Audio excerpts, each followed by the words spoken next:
आप लोग जानते हैं कि नहीं, कोई अगर रंगनाथ मंदिर गए होंगे त्रिची में, बहुत प्रसिद्ध रंगनाथ मंदिर, वहाँ रंगनाथ जी के सामने एक प्रसिद्ध अलवर है, वो 12 अलवर से एक अलवर है जिनका नाम है तिरुमंगे अलवर। उनका विग्रह वहाँ रखा है। और आपको शायद पता होगा कि नहीं, वो लगभग 85 इयर्स हुए थे और जब शरीर त्यागे। 85 आउट ऑफ 85 इयर्स 60 इयर्स से डकैती किए थे। He was a young डकैत लीडर for 60 इयर्स। ऐसे 65 इयर्स ऐसे, क्योंकि 20 साल से शुरू किए, 5 साल तक ये छोटे मोटे किए, 5 साल के बाद सरदार बने और फिर दम करके बड़े बड़े राज्य लूटे उन्होंने। 60 साल तक डकैती किए और अभी उनको पूजा किया जाता है अलवर करके। हैरान होता नहीं कि सुन के, आप चोरों के सरदारों से पूजा करते हैं। यस, इसलिए बोला कि क्या करते हैं उसको कोई नहीं देखता। चोरी किए 65 इयर्स, प्रसिद्ध भक्त। क्यों? किसी लिए किया? ये उन्होंने पूरा जीवन भर चोरी किए, लेकिन एक दाना चोरी का चीज को यूज नहीं किया अपने शरीर के लिए। रात भर चोरी में आते थे, सुबह रेस्ट करके उठते थे, उठ करके फिर मंदिर निर्माण के लिए जाते थे, वहां से भोजन करते थे, फिर दोपहर में भूख लगते समय में निकल करके छत में भिखारी वेश पहन करके भिक्षा थड़ी ले करके कोई ब्राह्मण पड़ा में भिक्षा मांगने जाते थे। जो भी कुछ खुद चावल मिलता था उसी को बॉयल कर ठाकुर जी भोग लगे उसी को खाते थे। एक नया पैसा चोरी धन का अपने शरीर के लिए न खाने के लिए उपयोग किए थे। सारे कुछ सारे इतने बड़े जो गोपुर हम देख रहे हैं, सप्त गोपुरम इतना बड़ा प्राचीन उसी को बनाने में लगा किस सालों लगा।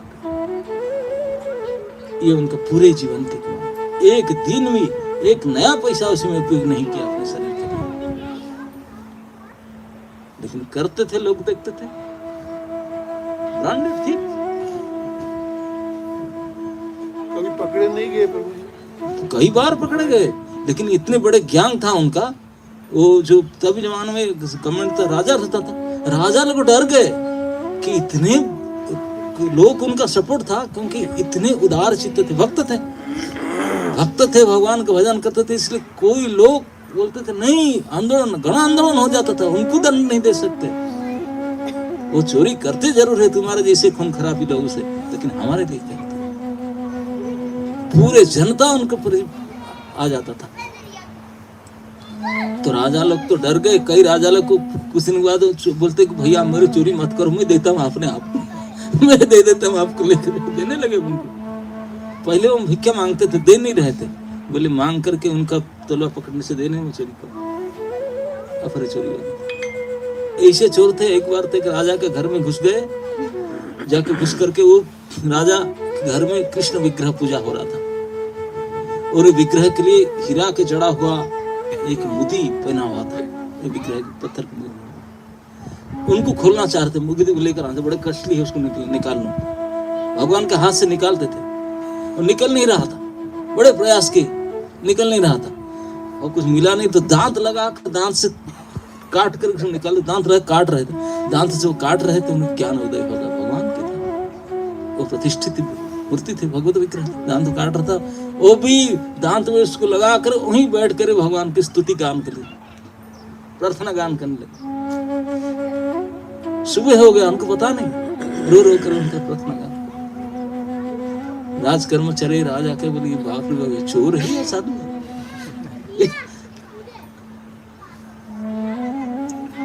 थे ऐसे अद्भुत कर्म, केवल चोरी करे थे इतना बात नहीं। आप तो पूरा सुने नहीं उनके बारे में, उनको बोलूं तो घंटा लगे।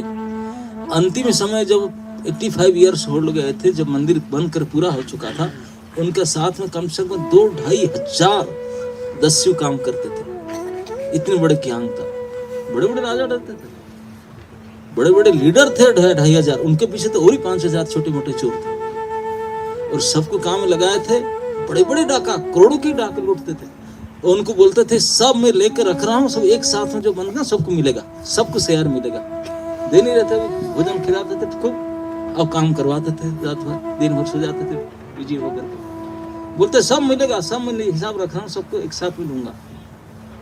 जब मंदिर कंप्लीट हो गया, वो मांगते थे बार बार, हम दीजिए, हम घर जाएंगे, हम दे दीजिए, हमारा शहर दे दीजिए, नहीं दे रहे थे। मंदिर कंप्लीट हो गया, कुछ तो पैसा नहीं था।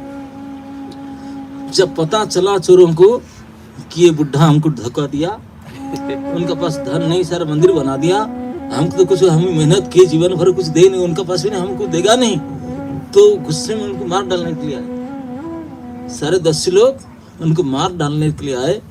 उनका 3 शिष्य थे, अद्भुत शिष्य थे। एक शिष्य था जो पानी के ऊपर पैदल में चल के जा सकता था। एक शिष्य था कोई भी फूंक मार के कैसे वाली ताला को खोल देगा।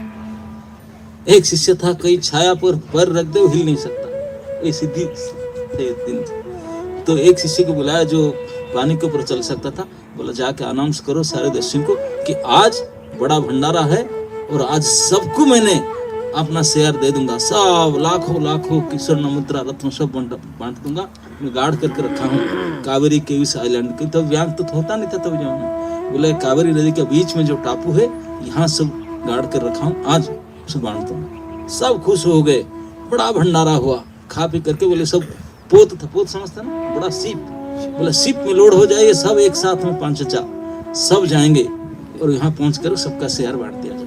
सब खुश हो गए, जय हो सरदार जी की करके बहुत भंडारा खा फिस्ट खा करके बैठ गए। शाम के समय में सब बड़ा शिप था, बैठ के, वो सावन का महीना था, कावेरी नदी में पूरा पानी दोनों तरफ पुल फैल करके बह रहा था, फुल चल रहा था। सो बैठ करके दिए, उनको ट्रेनिंग दे दी थी, जाना यही करना। और वो शिष्य उनके लेकर गए, वो बड़े सीप में एक बहुत बड़ा होल उसमें पैक करके रखा था। जैसे सब लोड हो गए वो खोल दिया, अब बीच मझधार पर पहुंचे थे, पानी भर गया साथ में, सारे डूब गए। बचाओ बचाओ, भयंकर चित्कार के साथ समाधि हो गया। हजारों की नरहत्या एक साथ थोक में। आप जाएंगे ना कभी रंगनाथ मंदिर में, उत्तर दिशा पर जो कावेरी जाएंगे, वहां एक जगह है क्वालिडम। क्वालिडम कर्नाटक भाषा में, क्वालिडम का अर्थ है नरहत्या स्थल। एक साथ में हजारों लोगों को डुबाकर मार दिया, और वो तो सब मर गए। और जो पानी में नहीं डूबेगा चलकर आ सकता, वो अकेले से चलकर कहा गया। बोला गुरुजी प्रणाम किया, बोले सर आपका इच्छा पूरा कर। बोले बेटा चिंता मत करो, सब भगवान नारायण ने वैकुंठ में स्वागत किया, सब वैकुंठ चले गए। बोले अगर जिंदा रहते फिर चोरी करते, पाप करते, मेरे साथ रहे, अब भगवान नारायण सबके ले गए। ये था उनके ताकत, सबके एक धाम में कांवरी को डुबाकर मरवाकर वैकुंठ भेज दिया। ऐसे महापुरुष थे, और उनको नहीं किया पूजा पाठ। तो इसलिए हम कर क्या रहे हैं, तो उनका मतलब उद्देश्य क्या है, व्हाट इज द इंटेंट।